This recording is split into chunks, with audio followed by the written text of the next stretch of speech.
right. So I'd like to welcome everyone here tonight to our first coaches call of the season. Jeannie and I are pretty excited. Jeannie Badger is here with me. My name is Vicki Cody. Hopefully you've been receiving emails from me. And I've got Jeannie here tonight too. So tonight we're focusing on on judging and a little quick tidbit about registration. But we do have some stuff about the game at the end that has come up this week. And so as I go through this, Jeannie's going to answer questions in the chat while I talk, and then we're going to switch a little bit. But then we're going to have this open-ended call. So I promise you, I don't have a lot of slides.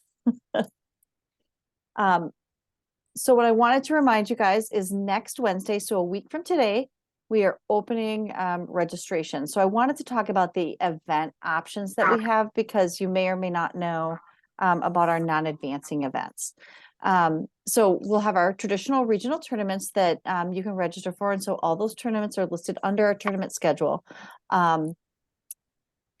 Especially for new coaches, be sure to have an alternate date in mind just in case your first choice is full.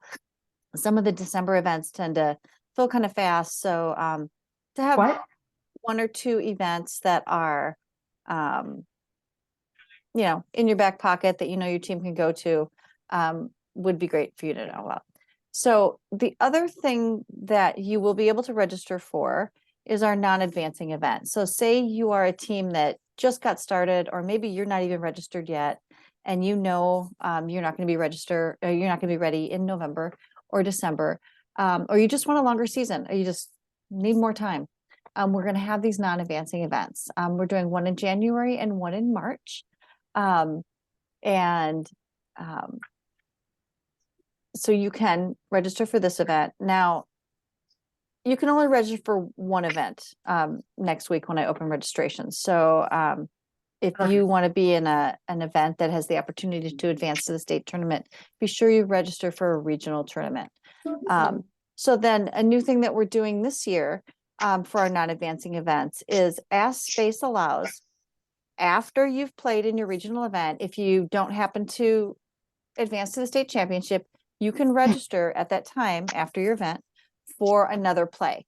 If you feel like, hey, we want to do this again, and we didn't advance to state, then you have the opportunity to register for a non-advancing event, either the one in January, the one in March. So that's kind of new this year. So we'll see how that goes.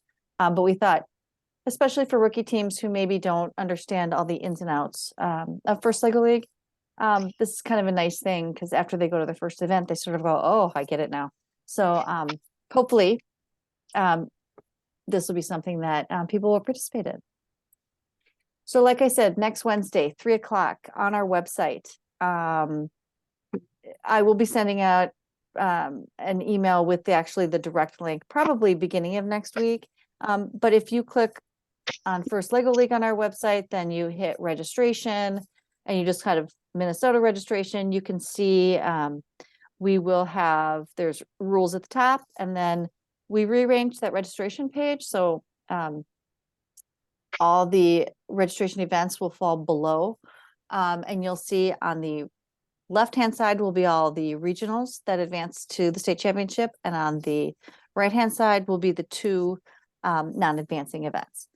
No matter what you register for, it's $175, credit cards only.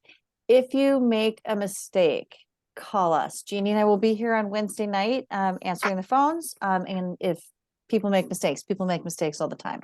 So no worries, but be sure to call us. Okay, so this call tonight is about judging, and I see a lot of familiar names online, and perhaps you went to coaches training, so this might be a little bit of the same thing, but I do want to go a little bit more in depth about this process, just so everyone understands. This picture that I show here that I have a little the red line through is the judging session flowchart that you will see in all of the first documentation. We don't do our judging this way in Minnesota. You will have two sessions that are both 15 minutes long. One will be for your project. One will be talking about your robot design and programming. They both start with a 5-minute presentation with Q&A following, and a core values judge will be present in each session.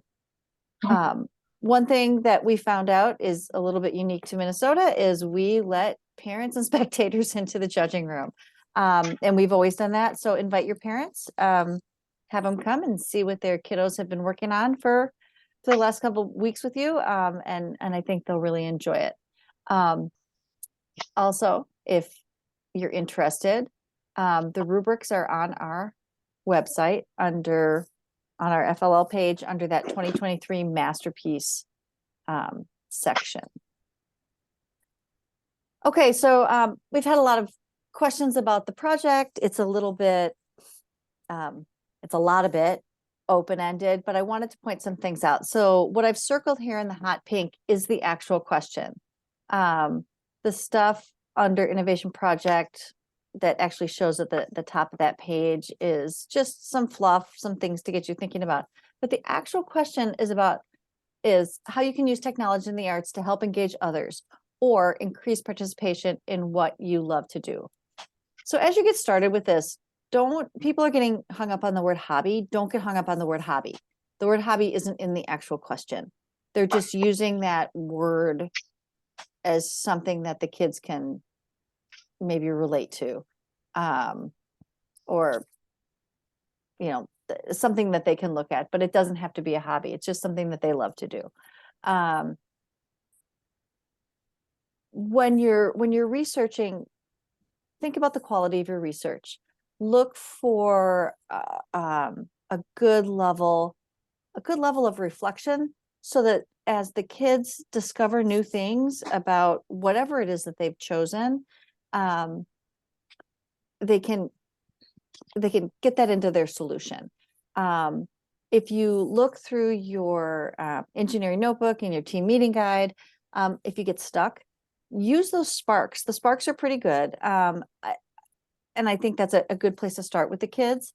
It could send you in a different direction, and make you realize, you know, as you're looking through the sparks, if you choose a similar question or just the way in which the sparks ask the questions, it will help you push the kids along and help them make decisions. Because I think one of the hardest parts of First Lego League, aside from picking your team name, is coming up with what your project is going to be and sort of, you know, owning that and having all the kids buy into it. So I think once you determine what it is you're choosing to do, then just sort of run with it and really help the kids figure out how they can research about it and how they can come up with their solution. And that would be using technology and or the arts to explain whatever that thing is that they love to do. So one thing I did want to point out on this next slide, if you look at the rubric and you look at that page that I just showed you, which was page, I believe I said it was page 5 or 6 in the engineering notebook, these things match up almost exactly. So here is your question in this circle. And so number 1 in the engineering notebook says, identify a specific problem. Number 1 on the rubric is identify your problem. You know, number 2, research, and research your problem and solution ideas. And and number 3 is design and create. And so it goes almost exactly down the rubric. And so as you are going through your research and developing your solution, keep this rubric in mind, because this is the rubric that the judges are filling out. This is what they have. So when you go under identify, you can clearly see, if you go that beginning, developing, accomplished, as you move to the left in those columns, you can sort of see what the question is above in the blue. You know, identify, the team had a clearly defined problem that was well researched. And so the judges are going to determine, if you look at those boxes, you know, where they think your team falls. Remember, this is a lot, if you read this rubric, a lot of it is about the actual process. What did your solution start with? You might have, one year, my team picked a subject, they did research, we spent weeks on it, they hit a wall and determined they had to start over about 3 weeks before our event, which wasn't ideal, but it was what they decided they had to do. But that was something they talked about, just like with your robot. Talk about your failures, talk about your process, talk about why you picked what you did and why you ended up with the solution you ended up with. What other avenues did you go down and why didn't you pursue that avenue? So this is very much about the process and not about the product. You still will need to do some sort of model or drawing or something to show the judges, but it doesn't have to be something that is patentable. It should be something that is believable. It shouldn't be something that's made up, I wave my magic wand and this happens, or aliens come down and they're going to make this happen. It should be something that is based in potential reality. It might be a leap, because sometimes technology is a leap, and that's okay if the kids can explain it. Vicki, can you address this question? Are they Oh. supposed to research information about, quote, what they love to do, or research the method of sharing what they love to do?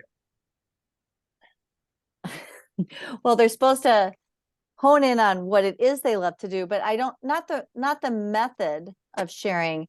So they want to design.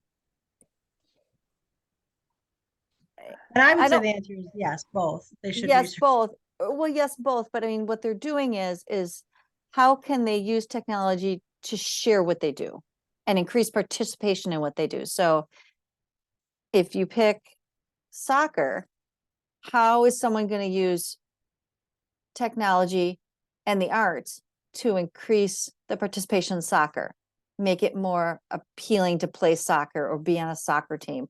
Or maybe even participation could be go to a soccer game to learn about it, right? So it's not necessarily, I mean, Katie, I see where you're going with that, and you can do both, but it's a pretty wide open question this year, which is why, again, I say it's a lot about the process. Is there anything else out there, Jeannie? Nope, I think I've answered the other ones. Okay, great. Okay, also, so the robot design judging session, which we'll also talk about the kids programming. But this is the page right from page 7 of the engineering notebook. And again, similar to the project, it kind of marches you down on kind of what you need to do. So, I mean, one of the first things that you probably should do is look at the game board and figure out your mission strategy. Like, are you going to start on the left side? You're going to start on the right side. And I would do some of this before building your chassis, because you might look and see where the kids want to go with their robot. Do they need a skinny robot? Does it matter if your robot's fat? Does it matter if it's big and tall? Do you want, you know, can your robot use sensors to figure out where it is on the mat? And if it does, where do you want to mount that sensor? So before you actually have the kids building an entire robot, think about, are you going to follow a line? Because if you're going to follow a line, you want you want that sensor either on the right or the left, or maybe you want it on the middle, but you're going to want to know that before you build your robot. So do a little bit of thought about, have the kids, not you, think about, what do we want the robot to look like? How can we build a robot that we can then pretty easily perhaps attach things to, attach an arm or something to. But as you're going through this whole process, document it. I used to take pictures of our robot every time it changed configuration, you know, measurably changed configuration. We also would write all kinds of notes. I'd take a picture of it, put it in the notebook. The kids would write down what didn't work about it and why they were changing it. And initially we did that because one year we had built the same attachment twice, weeks apart, and it was kind of funny because one kid said, I think we built that already, and this is why it didn't work. And then we started keeping track of what we did. And then we found out that that was really helpful in judging because the kids forget. They forget what they did in September. If they're in a December event, they're totally forgetting what you guys are doing now in judging. So having that notebook was a great reminder to them. Oh yeah, our robot started out, we used the basic bot and then we changed it, in these 5 ways because we wanted to accomplish A, B, and C. Or because we found it's just a better design because of A, B, and C. These are all things that the judges are looking for. In this session also, it is a good idea to have a practiced presentation. It doesn't have to be the full 5 minutes. It doesn't have to be creative. The project presentation is often something creative. It doesn't have to be, but often it is. This could be just a poster board and the kids are standing there saying, this is my robot and this is what we did and whatever. But practice that because I think what you want to do is you want to tell the judges all the cool things about your robot. They could ask you questions, but they may never ask that question,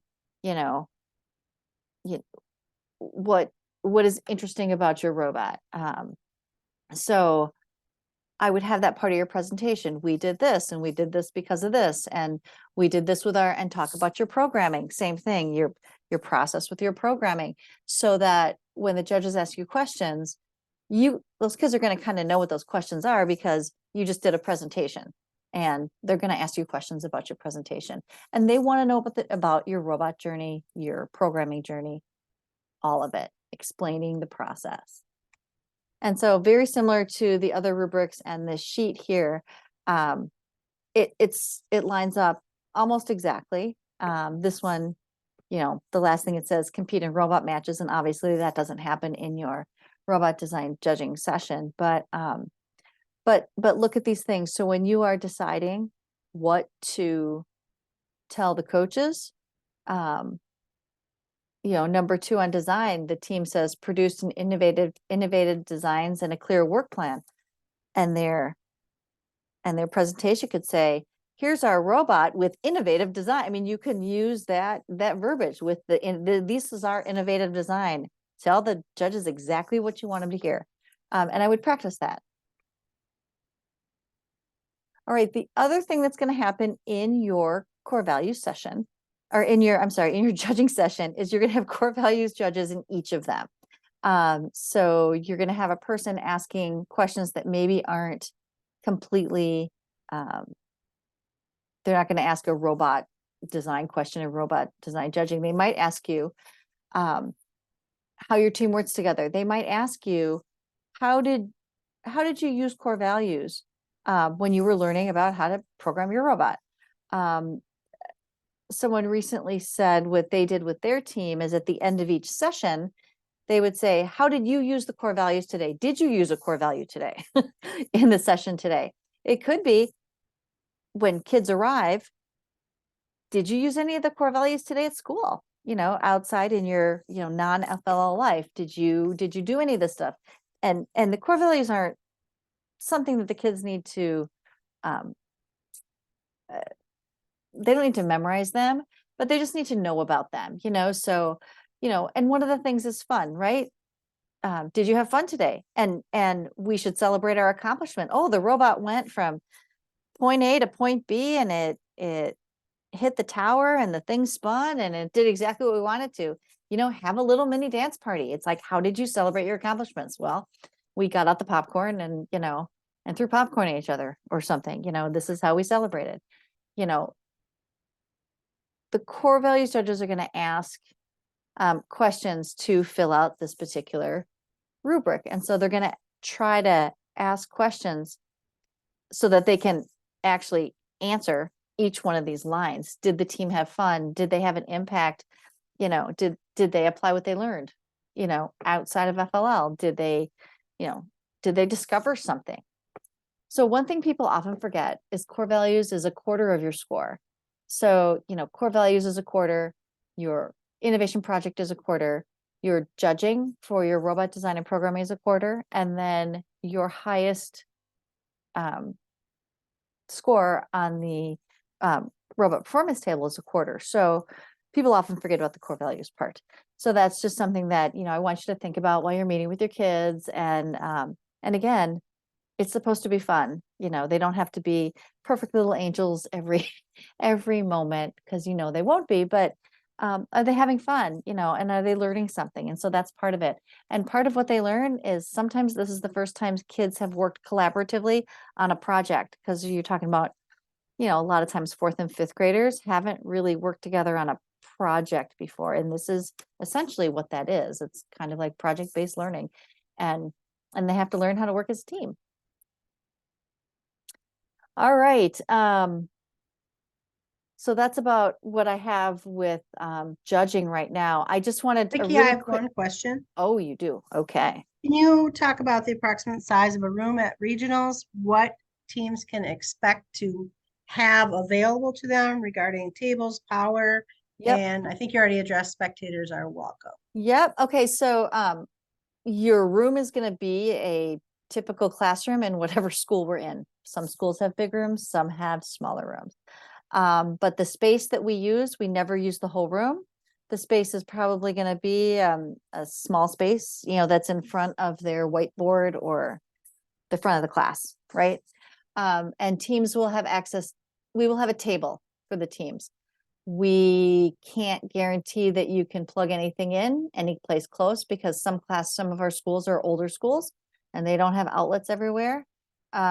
We don't you don't have we don't use any of the equipment in those classrooms. We are guests in those schools, and we like to use as little of that room as possible, because we want to respect those teachers. That's their space, and we don't mess with their stuff. So anything that you need beyond a table, you need to bring in.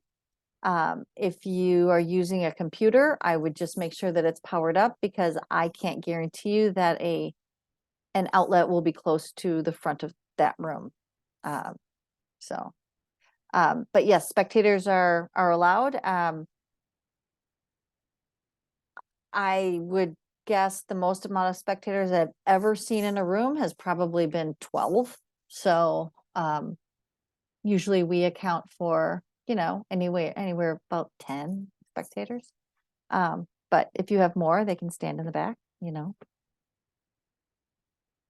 All right. Okay, so I just wanted to let you guys know our final in-person coach training. Oh, excuse me, I can't talk. In-person coach training is this Saturday, September 30th. We are focusing on rookie coaches and second-year coaches. It's free, but we have limited space here in our office. So we do require an RSVP that you can find on our under coach training on our website. Also, that same day in the afternoon is our final Spike Prime programming class, and registration is required for that as well. We did have a coach training webinar, I think it was last week. It's all posted. It's posted on that yearly coaches training page. Again, FLL coach training, and then or training and under the coach training. We split it out into the part where I talk about registration, the game, the challenge and all that is one video. And then the other video is all about the robot, the game, and the rules. So that's out there for your viewing pleasure. Okay, so really quick, a lot of questions that we've gotten about where do these guys start on the mat? And so what happens pretty often is people don't read all the way to the field setup. And it's really important that you set it up so these guys are starting in the right place. So you can see, so Sam, the stage manager, is the blue dot. And so he's up here on the top left. Anna, the curator, starts in that launch area, either on the right or on the left, wherever. And then you can see Noah starts here by the movie set. Izzy starts, I'm not sure what that is. I forget already, but she starts over here. And then Emily starts over here on the bottom right. And then they end up getting moved, to their respective places, but please set them up. I would practice with them in place, because if you look, so down here, this light blue dot, Emily, is sort of like if your robot was gonna drive this way, she's sort of in the way. So I would, when you practice, set everything up, including these guys, because they could be in the way of your robot, just so that you know where all your obstacles are when you're practicing.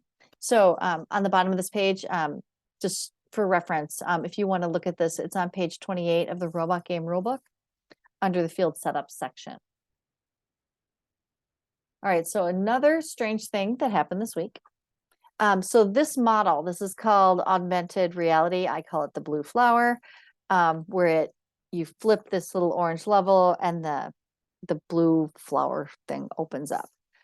So we have put together like 30 kits already, and our blue flowers are all acting differently. So Jeannie sent a question to FIRST, and essentially said, how should this lever act? Because some of our levers would, if you pushed it about halfway, then gravity would take them and they would swing. And the other half, you had to push them all the way around. So that's the question she asked. And so FIRST sent us an answer that it should continue on its own at about the halfway point where gravity begins to take over. That's what FIRST said. However, they have not put this in an update yet. So I guess what we're saying is expect imperfections, because if you look at what the difference is, so on the photo that I took, see these little teeth here underneath, and it sits right here. So when you build it, your inclination is to put this larger white part, you put it down on this flat piece, and if you push it all the way down, it actually looks like what it looks like in the picture over here on the right. And if it looks like this and no little teeth are showing, then that arm, your orange arm, gravity doesn't take over. You have to actually push it all the way around, because the points say that that lever has to go all the way around. But if you put this white circle on top of this platform with the teeth, and you don't push it all the way, as you push the orange lever, you're going to reach a point, and then it goes whoosh, and it kind of flings around. And half of ours do flinging and half of them don't. And I guess right now, what we're saying is we're going to try to make them all like this, but when stuff gets rebuilt and put back together, your inclination is to push things together. And actually, until they issue a real update, there's not a lot that we can do other than say we are going to try to do it so that the teeth are showing, but if it doesn't, it's part of, I forget which rule it is, but there are variations out there. So Vicky, what I would say on that is your team, have them practice pushing that orange all the way over. So if it swings, that's fine. They'll just be pushing air. If theirs doesn't swing by gravity, they'll push it and get it into scoring position. Right. So, all right. So actually, that's all I have today. So if Jeannie, are there questions that from our, so for our future coach calls, if you guys didn't know this, I have a Google form it's linked to the page where the coach calls are all listed. And you can type some questions in and ask us something. And if you have a hard game question, we would appreciate you asking it early so that then we can like dig up an answer for you. But you can post questions there. You can just ask tonight. But I think there were some questions. Did we? Yep, I've got a couple questions that I will address here quickly. Right. Yep. So the first one is art piece. Can we build a sculpture and attach it to the pedestal before competition. Pedestal, you cannot bring your own pedestal to the competition. We will provide the pedestal for you when you arrive at the performance table. Absolutely, they should build their own sculpture beforehand. If they are going to attach it to the pedestal, they cannot do that before the competition. They have to do it after the team has been inspected and before the robot game has started. Okay. How many large motors can you have in a robot? You can have a total of 4 motors with you at any time in the performance area. So you can have 4 motors on your robot. You can have 3 motors on your robot and maybe a motorized attachment that you put on there, but you cannot have 5 motors that you swap in and out. It's a total of 4 motors total. Can you drive and perform a mission while in the home area? Absolutely. Your robot has to launch. Vicky, can you show the launch area? Your robot has to launch and has to be completely within the launch area. The robot, any attachments, anything it's about to move has to be completely within the launch area, which is either on the red side, that quarter circle, or on the right side, that blue quarter circle. But your robot is free to go, into the home area, which is that black area on the side. Now, if your team touches the robot when it's in that home area, if the robot's completely in there, they won't lose a precision token, but they have to relaunch. Okay, so because that is considered part of the field. So yes, you can drive into that area to do a mission. I think most people are thinking about that dragon that is over there on the left-hand side that feels like he is pushable from home. So yes, absolutely, you can go in there. A question, and then we kind of talked about this. We talked about this during the trainings that we did last week, and we'll talk about it again on Saturday. We talked about it during the webinar. When teams come to the table, all the audience members, the pedestal, and Anna, the curator, she's one of those experts, will all be on the left-hand side in the home area. So on the red side, Vicky, you want to point at that? The red side. Yeah. The red side in the home. Okay. So all 7 audience members, not in the launch area, in the home area. So they'll be slid over to that black side, the pedestal, and Anna, the curator. So the team can move them out of the way for inspection. And then after they're inspected, they can physically take and move some of those audience members or the pedestal or the curator to the other side. That's the only time they can move those things. Once the match is started, 3, 2, 1, Lego, they can't move those unless only the robot can move the audience members after that. But after inspection and before the match starts, they can move those things. And then the refs will put them back over there. And then again, we ask that you not take the pedestals, the audience members, or any of those experts with you when you leave. We will chase you down. Can you physically stop your robot then in the home area while it's still in motion? Anytime you stop your robot, Josh, do you want to take that one? Josh is one of our head refs. He's on the call here. Yeah, I can take that one. So after a launch, if the robot is out on the field or has partially left the launch area and you interrupt it, that is loss of a precision token. But if the robot has not left launch, or if it has come back to home and is still in motion, as long as it is completely in the home area and the kids grab it, that's perfectly fine. They do not lose a precision token, but they must relaunch if they would like to do anything else.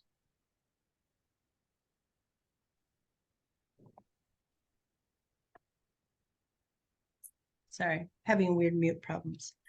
Then I've got another question here. Can you deliver more than one audience member to a single destination?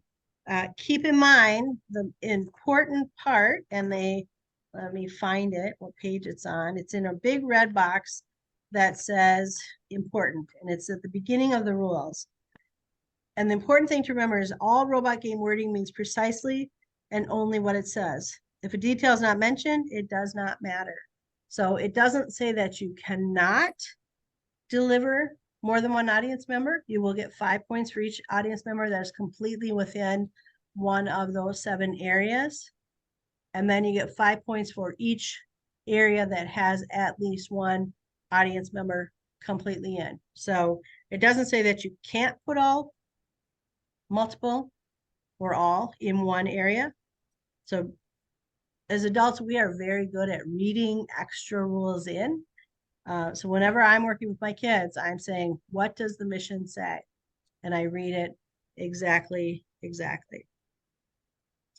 And that's where it's important to discuss the team strategy too, Yes. because there are many different ways to get a lot of points there. Yeah. And there's a lot of areas to get to in only 2.5 minutes. So, it may be, and that strategy, like Josh said, that may change over the course of your season. Your first mission, maybe let's just push them all out in one area. And then as your team gets more missions done, they're like, oh, we go near this, let's deliver one here. So your strategy might change. And that is something I would definitely share with robot design judges. They like hearing stuff. Yeah. My next question is about setup. Mission 2, what color knob should be set up? It is the blue, and that is on page 26 of the setup. It's kind of the field setup. So it's kind of weird the way it's written. The game rules are in one part, the setup is in another, and the missions are in another section of the robot game rule book. So check out that setup to make sure you are setting up your mission models correctly. So that one should be set to blue and the flag should be up. And remember that one only scores if the flag is down. Correct. And then again, this is talking about that important section. If the robot game wording means precisely and only what it says, the question is there a mission that needs to be done last? So the robot is in a certain point at the end of the game. Not this year. It never says robot has to finish here or here. It doesn't have to finish in home or launch or any specific place on the field. It might just end wherever the robot was at the end of 2.5 minutes.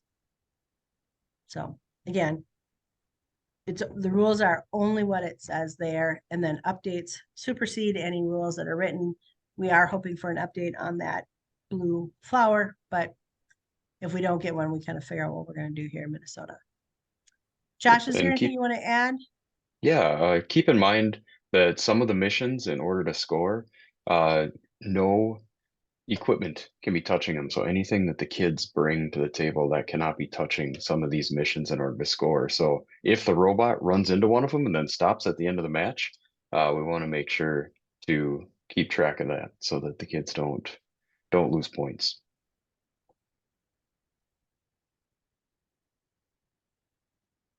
All right. And I think the other thing I wanted to remind people of is don't leave the project until the end. If anyone came to our training, I've said this before, is that the kids on your team probably did not join First Lego League to do a research project. And it is a portion of what this whole experience is. So don't leave it to the end. And if you peck away at it a little bit at a time, every time you guys meet, you will be just fine. And remember, during the judging session, that we do encourage parents, grandparents, visitors, brothers and sisters, come on in, but please be quiet. This is the team's time to show us all the great work they did and why they did it. Yeah. And silence your phones. And have the kids silence their phones. So, are there any other questions out there? Jeannie, you're muted. I don't see anything else in chat. All right. If you want to unmute and just ask a question, feel free. Anyone? No. And if you think of a question after this, or if you go back and watch my really lovely video and you have questions, feel free to email me, Jeannie at hightechkids.org. And then if it's a question I can't answer, a lot of times I will talk about it with our head refs. We have actually 2 of them on the phone tonight. Mary Tran was also on here. If I can't answer it, I will go to our head refs and we will chit chat amongst us and then share that out. And oftentimes we'll share it in a coach call or if it's something super important that we think everyone will need to know, Vicky will put that in an email blast. All right. And also last reminder, if anyone wants to join us this weekend, please sign up on our website. It's under I believe Jeannie put the links. Yep, the links are in there. Links in the chat. But you can find it under training and workshops on the First Lego League page of our website. I was going to ask Mary if you wanted to say anything else about core values, because we had a good core values conversation the other day.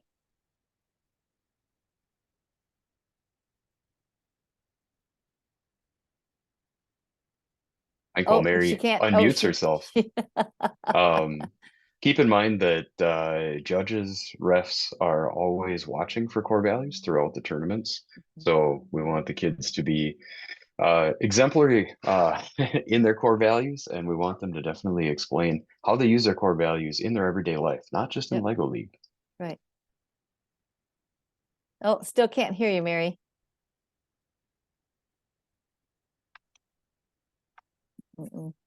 Nope. Sorry, Mary. It's okay. All right. Well, if there are no other questions, I'll give you back to this beautiful evening, and or maybe you have Lego League kids in your house right now. Hard to say. But So there was just a question from Aaron. Yep, Oh, Josh, you want for to the- grab that one? Yeah, for the masterpiece and pedestal, can the kids make a piece that has a little arm piece that attached to one of the pedestal handles? Yes. So the kids can attach something to the pedestal. Just make sure that it is easily removable and does not destroy the pedestal when they remove it. right. And as a note, you won't be bringing your pedestal to the performance table. You would use ours. So, All mission models will be provided at the table. Yep. And remember, only one robot at Yeah. in the in the performance area at a time, and the robot must be autonomous as well. So Yeah. you cannot control it with an iPad or a laptop or a cell phone or anything else. So Yeah. we'll typically have the kids scurry away with any electronic devices and give those to parents or coaches, or keep them in the pit area. Oh, okay. Someone asked, what is the pedestal? So the pedestal is something that came in with your mat that looks like this color explosion that you see on the screen. It's With all built the in, it's in mission bag miles. 4. It's Okay, bag 4. bag 4, and if you look at mission 4, you'll see a picture of what the pedestal looks like.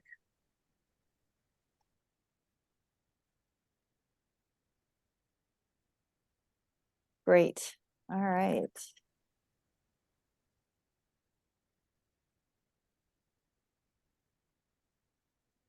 Josh, you want to take that question? No devices, but they can touch the robot hub to change programs when it returns to home. Absolutely. yeah. So the robot, everything just has to be downloaded to the robot. When they are interacting with the robot in home and in launch, they can be changing programs and doing whatever they need to get that robot ready to launch and do the next run. That could be adding attachments, taking attachments off, completely rebuilding the robot because it just broke, or switching programs. And if you aren't sure how to download to the hub, feel free to give me a call in the office or send me an email. Again, this is Jeannie at hightechkids.org. I help you guys with robots whenever I can. And make sure that the robot is charged and on, because some of these take a little while to start up. So if they show up for a performance run and the robot is off, it takes too long for it to turn on. Yeah. So make sure that it is on when they are coming to the performance area. Oh, here's And a it looks question like- for you. Yeah. Yep. Is the home area defined by vertical plane or only what you are in contact with on the mat? So the home area is that black area and the launch area.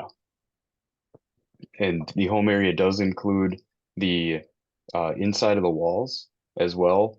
But when they're not interacting with something, it can hang off the side of the wall, the west side of the wall or the east side of the wall. And it's a volume. So it goes up. Yep, and after they pass inspection, so there is a 12-inch ceiling on the inspection this year, but there is no ceiling after they pass inspection, so their robot can grow upwards if need be. And remember that there is a bonus if they can pass inspection in only one of the launch areas. So that is one of the quarter circles. Mhm. But they are allowed to bring enough stuff to fill both launch areas if they would like to. And anything that does not fit in both of the launch areas has to go away. They cannot use it during the round. And they are welcome to stack things up and play Tetris and hang on to things to make sure that they fit into the launch areas. And the mat will be placed on the table just as you see on the screen right now. So this is a picture of an actual table. So it is flush with the bottom down here. So like south, if you imagine this is south, and then centered left to right. So there might be a little gap up here. And that's on page 24 of the Right. field setup. Talks specifically about that. Right. And it's centered on the table. So the table is approximately 4 by 8. So I'm not sure what that measurement is. Well, it's about 6.75 inches, but it will not be exactly 6.75. There may be some variations. It could be as much as a quarter inch. It's about 17 centimeters, but not quite. If your team is having a hard time fitting in that home area, because their equipment has to be in the home area, it can't be on the mat while they're waiting. If they're pushing that 6.75 or that 17 centimeters, they maybe need to think about a smaller pieces.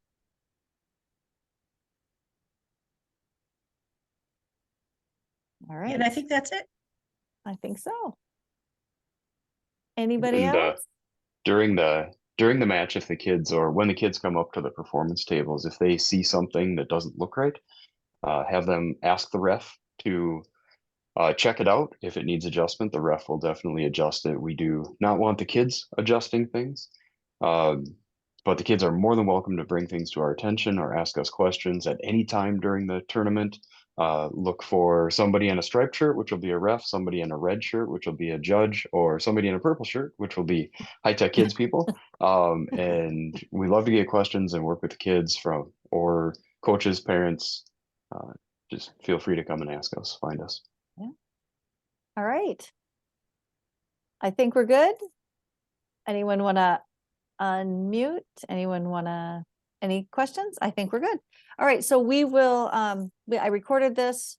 We will have this up on our website soon where all those, where all the meeting information is about these coaches meetings if you need to refer back.